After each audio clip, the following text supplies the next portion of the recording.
Hey everyone, I'm NornQueenAlexis and welcome back to the channel and welcome to this 9th edition rules update thing video that I still have no name for because I am very unimaginative. Today we're going to be taking a look back into the 9th edition core rulebook and going over it. Again, I have not read ahead. Well, I read ahead a little bit about terrain features and things like that. But we are going to take a look into the shooting phase today.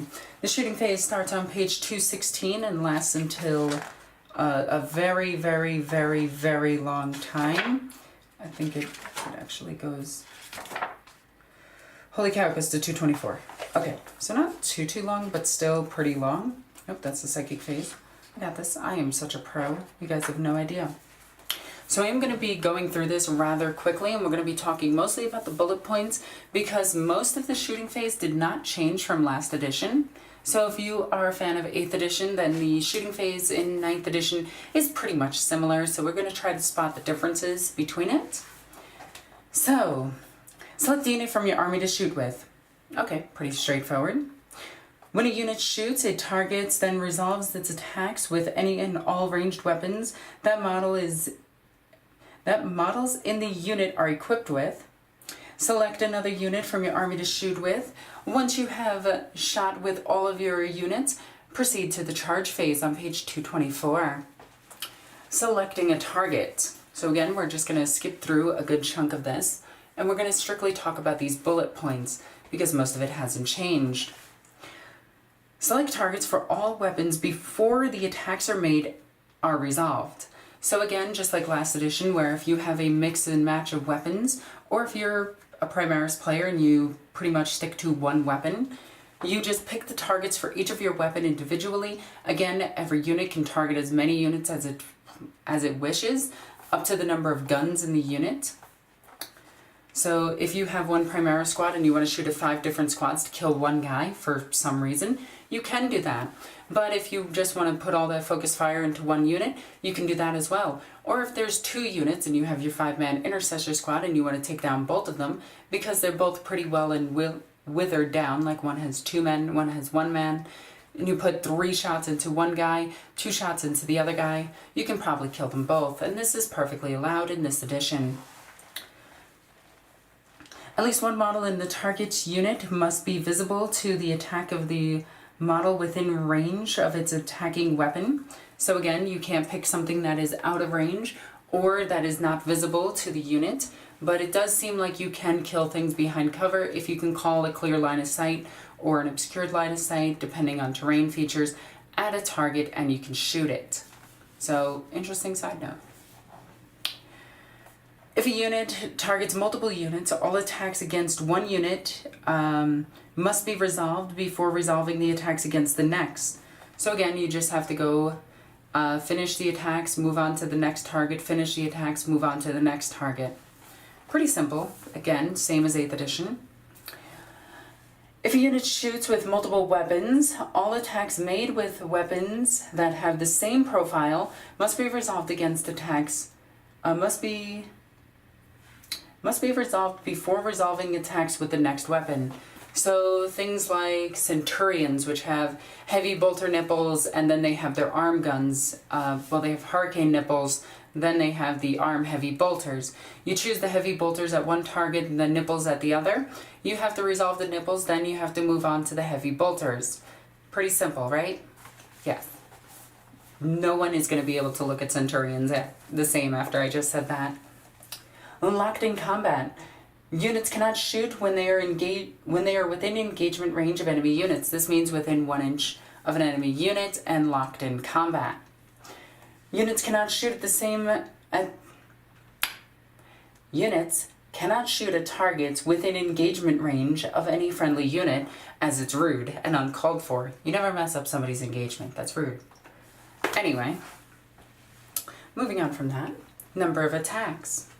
All ranged weapon attacks are made against the same target unit. All ranged weapon attacks must be made against the same target unit. Number of attacks equals the number after the weapon's type. So if a weapon has pistol 3, it takes 3d6 to shoot with. Okay. let's go ahead and move this really quickly. Boop. There we go. Ranged weapon types. Assault weapons, heavy weapons, rapid fire, pistols, grenades, and then we have a bunch of different rules, but blast weapons is for some reason over here and not over here, so I don't know why. But regardless, assault weapons can be shot even if the firing unit has advanced. Must subtract 1 from the hit roll if the model has advanced that turn. Now, interesting side note, it's if the model has advanced, though units advance normally, so the entire unit is considered advanced if they roll an advanced move, even if they remain stationary. If somebody in the unit advances, they count as advancing. Heavy weapons. Subtract 1 from the hit roll for firing model is infantry and that it has moved this turn. Interesting side note, it says infantry. So does heavy weapons now affect vehicles? We'll have to see.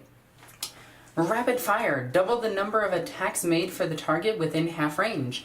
So rapid fire 1 with a 24-inch range. If you're within 12 inches, its rapid fire becomes 2 shots. Because you're within 12, you double the amount of shots.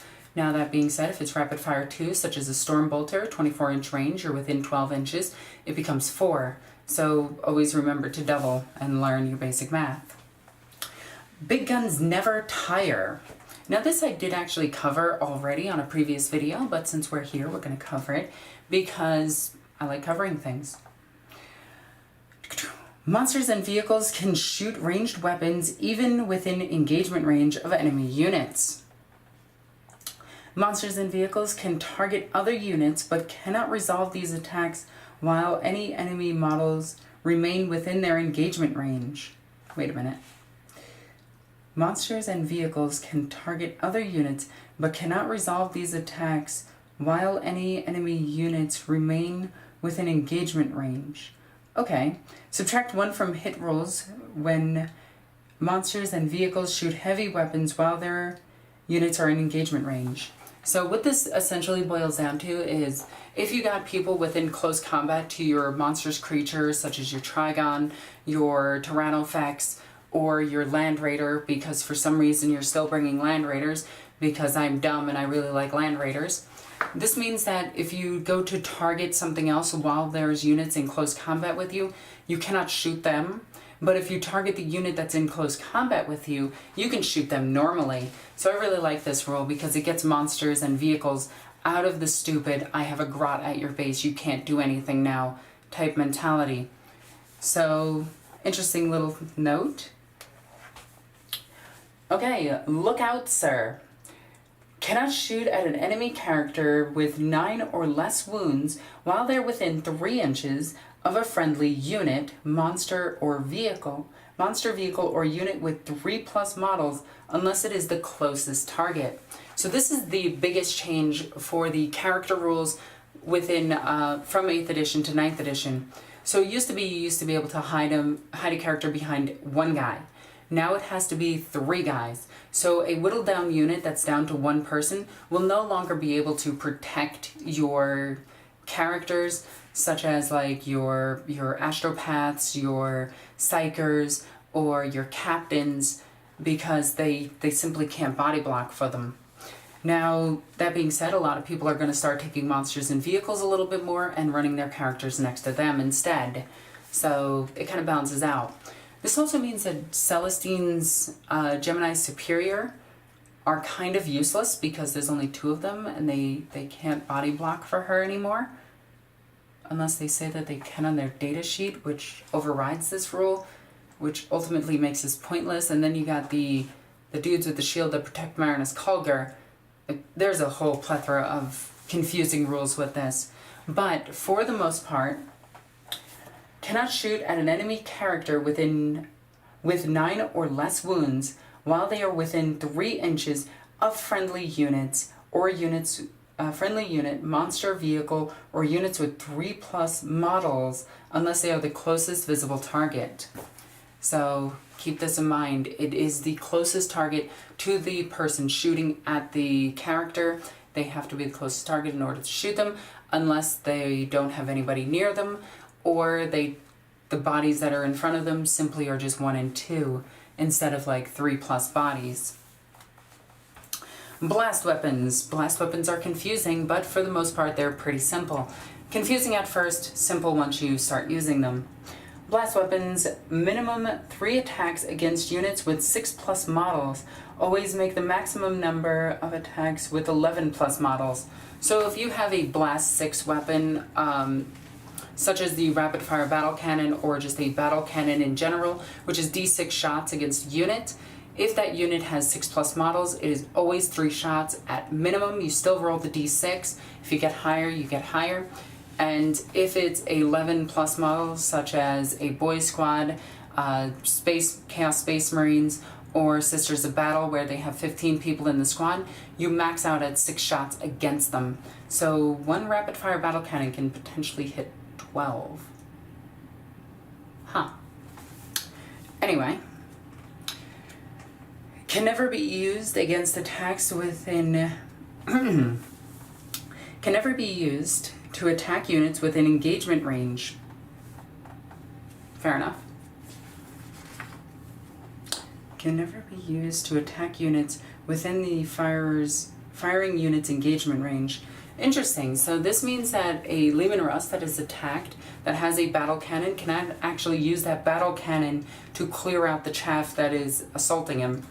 So that's pretty cool, and I would assume that's the same with the Vindicator. Making attacks. This hasn't really changed. Actually, why does making attacks feel like it's post-combat? Okay. Roll to hit, roll to wound. When a model makes an attack, make 1 hit roll for each of the attacks by rolling it. Oh my god, this is so... For some reason, I'm getting tongue-tied on this, so I do apologize. When a model makes an attack, make 1 hit roll for the attack by rolling 1d6. If the result is equal to or greater than the attacking model's ballistic skill characteristic, if the attack is made with a ranged weapon, or a weapon skill characteristic, if the attack is being made with a melee weapon, then the attack scores a hit against the target unit. If not, the attack fails and the attack sequence ends. So they actually put to hit just for both of them. So I actually really like that, because they didn't really need to explain to hit in melee and hit in ballistic skill. They always just could have put those together, in my opinion.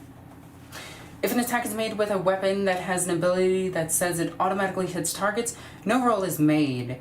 The attack simply scores 1 hit against the target unit. An unmodified hit roll of a 6 always scores a hit, and an unmodified hit roll of a 1 always fails. A hit roll can never be modified by more than -1 or +1. This means that if, after all the cumulative modifiers to a hit roll have been calculated, the total modifier would be -2 or worse, it is changed to -1. Similarly, if after all cumulative modifiers to hit roll have been calculated and the total would be 2+ or better, it is changed to 1+. So no longer can Alitok hide behind their Rangers, which give you a -1 to hit, and then having the Alitok, which gives you a -1 to hit. So no longer are you hitting on 6s against certain things. At worst, you're going to be hitting on 5s, except with Orks, where you'll be hitting on 6s because of Ballistic Skill 5. But say like... Space Marines will always hit on a 4. Imperial Guardsmen will always hit on a 5. This also affects aircrafts, which is super useful, because I have 3 Avenger Strike Fighters that just want to burn everything in their path. So, wound rolls. This is exactly the same as the last edition. Is the strength twice or more than the toughness? Then the d6 required to wound is 2. If the result is greater than the toughness, it is a 3+. If the result is equal to the toughness, it is 4+. If the result is lower than the toughness, it is 5+. If the strength is half or less than that of the target, it's a 6+. Pretty simple. It's 8th edition's rules for that, and overall it's just simple. My hair is being a mess right now, and I do apologize about that. Allocating attacks. If an attack successfully wounds the target, the player commanding the target unit allocates the attacks to one model in that target unit. This can be any model in the unit and does not have to be allocated to a model within the range of or visible to the attacking model. Again, you can kill people around corners again. So, I mean, you could in last edition, so it's not really a big deal. If a model in the target unit has already lost any wounds or has already had attacks allocated to it in this phase, it must be allocated to that model. So even if you pass the save, you have to keep allocating to that model. So a lot of people, what they'll do is they'll take a storm shield save against things until they're dead. So it's pretty much the same in this edition, but a lot of people will sometimes put like 2 damage weapons on a bolter and then put the rest on the storm shield. They'll do the storm shield for the single damage weapons and be like, haha, I can shrug them all off. And then they'll put another one on a different model in that unit. You can no longer do that. You have to allocate until that model dies. Saving throws. Each player commanding the target unit that makes the saving throw, each player commanding the target unit then makes one saving throw by rolling a d6 and modifying the roll by the armor penetration or AP characteristic of the weapon that is attacked with. I got this, I promise. Characteristic of the weapon that is attacked was made with. For example, if the weapon has an AP minus of 1, then subtract 1 from the saving throw roll. If the result is greater to or greater than the saving characteristic of that model this attack was allocated to, then the saving throw is successful and the attack sequence ends. If the result is less than the model's save characteristic, then the saving throw is failed and the model suffers damage. An unmodified roll of a 1 always fails. So yeah, no longer are we modifying 1s to 2s and being like, haha, they're fine when you're in terrain. So yeah, there we go. I'm trying to move my hair so it's out of my way, but it is just being a pain in the butt. Inflicting damage. The damage inflicted is equal to the damage, or D, characteristic of the weapon making the attack. A model loses 1 wound for each point of damage it suffers. If a model's wounds are reduced to 0 or less, it is destroyed and removed from play. If a model loses several wounds from an attack and is destroyed, any excess damage inflicted by the attack is lost and has no effect. Interesting little side note, we have to check how mortal wounds work in this.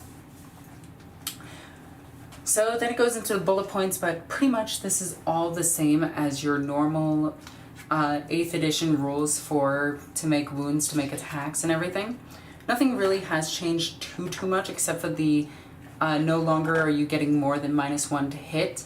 So no more shenanigans like that. So Raven Guard, you're only on a 4+ to hit from my Marines now. So be careful.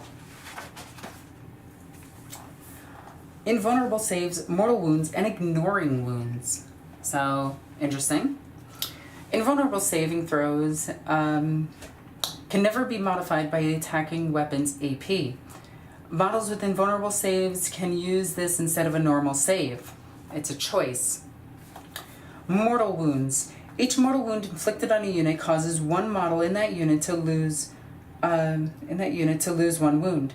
No saving throws can be made against mortal wounds. Mortal wounds inflicted by attacks, in addition to the normal damage, are always applied, even if the normal damage is saved. So things like my Sanctus, who can deal a mortal wound and then deal damage, the mortal wound is always put in first, or at least always put in. Ignoring wounds. Models can only use 1 rule to attempt to ignore each wound suffered. Now, I wonder if that counts in Feel No Pain. Let's see. Some models have rules that give them a chance to ignore wounds. If a model has more than 1 rule, they can only attempt to use 1. Okay, so if you have 2 Feel No Pains, you only get 1 of those. Okay, so pretty much similar to 8th editions after the FAQ. And then from there, we move on to charge phase. So that is where I'm going to end this video. I hope you are enjoying this series as we take our first looks into 9th edition and we dive deeper and deeper into this book. I'm excited to show you guys some of the terrain rules as I really like them and some of the cooler missions as we get later into the book. But if you're confused about anything or you think that I got something wrong, please comment in the comment section down below. Please do it in a very polite fashion because if you say something negative, chances are I'm just going to remove your comments and yeah. But do it in a very polite and meaningful manner. Just tell me that, hey Alexis, you got something wrong, here's what you did, and I will go over it, read it, and correct you if you are wrong, or I will accept it and just be like, well, thank you. So, while you're down in the comments, be sure to check out the links in the description down below. There you can follow me on all social media, including Twitch, Twitter, Instagram, Facebook. And if you're super awesome, you can support me on Patreon. Patreon really makes this channel happen.